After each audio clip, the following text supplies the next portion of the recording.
Hi everybody, we're back with Olivia and Kyle doing another vlog, and we just wanted to share with you a question that came up from one of our clients at the last mountain experience. They were really moved by the idea of really coming from what Kyle calls source and really being able to live a life from that deeper place of knowing. And she asked, how do I get in touch with source? How do I tap into it? And so Kyle's just going to talk a little bit about that. How do we actually tap into that inner knowing that we all have? Yeah, that's great.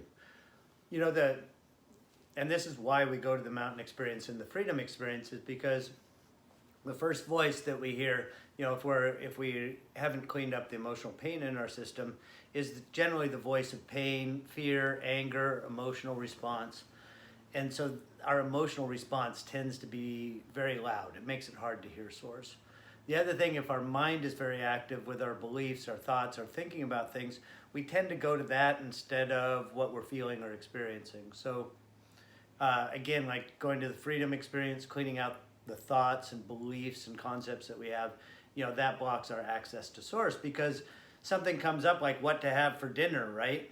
And all of a sudden, like, I get an emotional response around what to have dinner. Well, you know, I don't want to do this, or, you know, I'm emotional right now, so I want to feed my thing and have a piece of chocolate cake, or I don't want to eat this or that because of these things or whatever. Like, there's an emotional response. So I can't really hear source there if there's an emotional response.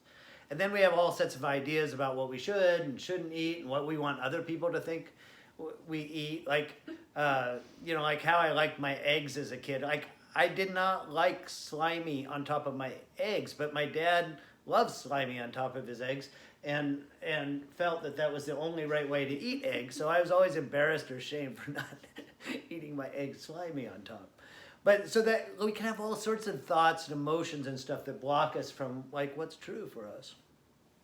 So the more we clean that up, like simple ways of accessing source is just on a moment-to-moment basis, like what feels good, or, you know, so it could be looking at a menu, right? And I'm really good at this. Like, I can look at a menu and for somehow I can feel what is actually the best thing on the menu that has the most heart, you know, that they're most excited about or best at, and I can just feel that thing. You know, I feel clothing. Like, I can feel when I'm wearing the right thing or when I'm not wearing the right thing. You know, for whatever my mood is, it's not a thought. It's just feeling the right thing.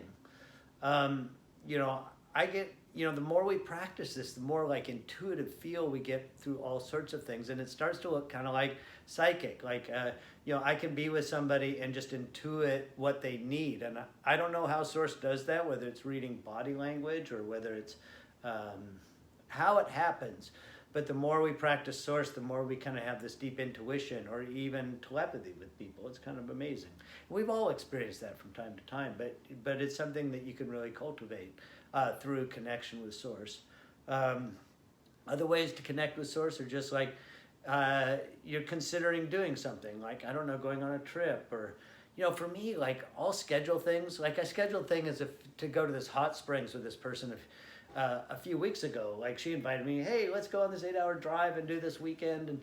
And I said, yeah, that'd be great, you know, connection. But I knew deep in my heart it was never going to happen. And sure enough, I got a text this morning. She said, I don't think, I just want to stay home with my daughter and not go to the hot springs. I was like, I know, you know, but it's just amazing how much we can feel and experience when we're tapped into source. So it's something we really want to practice.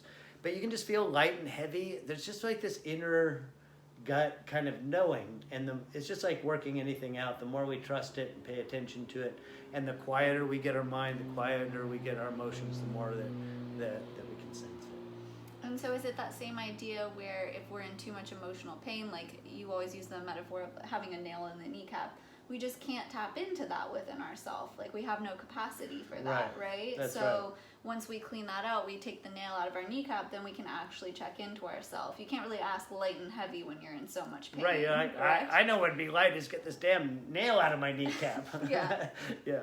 Yeah. And it's the same when our thoughts are so loud. When majority consciousness is so loud, when it shouldn't, have to, all those things, it's really hard to find the want to or don't want to. beautiful. Amazing. Well, thank you. I hope Thanks. everybody out there is able to tap into their inner source a little bit more having watched this video. And if you have any questions, feel free to send them to me at olivia@inquirymethod.com, and we'd love to do a vlog on your question. All right, thanks everybody. Thank you. Bye. Bye.